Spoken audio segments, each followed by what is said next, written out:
Nous allons vous expliquer aujourd'hui, nous décortiquons 3 véritables études de cas juridiques. Cela pourrait vous éviter des problèmes.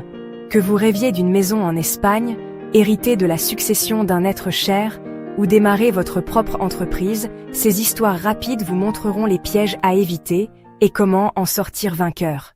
Commençons par l'immobilier. Imaginez.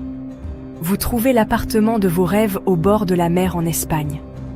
Le prix semble parfait, l'agent paraît digne de confiance et vous êtes prêt à signer.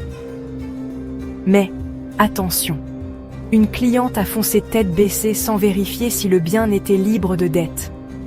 Résultat, il y avait une hypothèque cachée. Elle a failli devoir rembourser le prêt de quelqu'un d'autre. Mon conseil, vérifiez toujours le registre foncier et faites appel à un avocat bilingue qui connaît les lois espagnoles et celles de votre pays.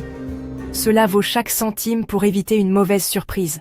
Passons maintenant à la succession. Imaginez, votre oncle en France vous laisse une villa douillette. Tentant, non? Mais que se passe-t-il s'il y a un parent éloigné en Espagne qui réclame soudainement une part? C'est exactement ce qui est arrivé à un autre client. Parce que le testament n'était pas clair et ne correspondait pas au droit successoral espagnol, la procédure a duré des années. Alors, mon conseil, si vous possédez des biens ou des actifs dans plusieurs pays, rendez votre testament parfaitement clair et faites-le relire par un avocat spécialisé en droit international. Ainsi, vos proches ne seront pas laissés dans l'incertitude. Enfin, parlons affaires. L'histoire d'un entrepreneur français qui a lancé une start-up à Barcelone avec un associé espagnol, mais sans accord écrit. Tout se passait bien, jusqu'à ce que ça se complique. Quand les désaccords sont arrivés, il n'y avait rien d'écrit pour protéger les intérêts de ce client. Il a fini par perdre le contrôle de l'entreprise qu'il avait créée. Voici donc la règle d'or. Formalisez toujours vos accords par écrit, dans les 2 langues si besoin. Ne vous fiez pas aux poignées de main, même si votre partenaire semble sympathique.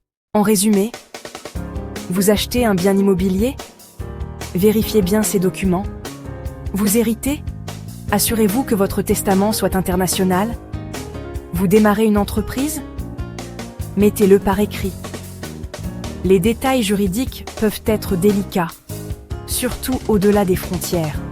Mais avec les bons conseils, vous resterez protégé et sans stress.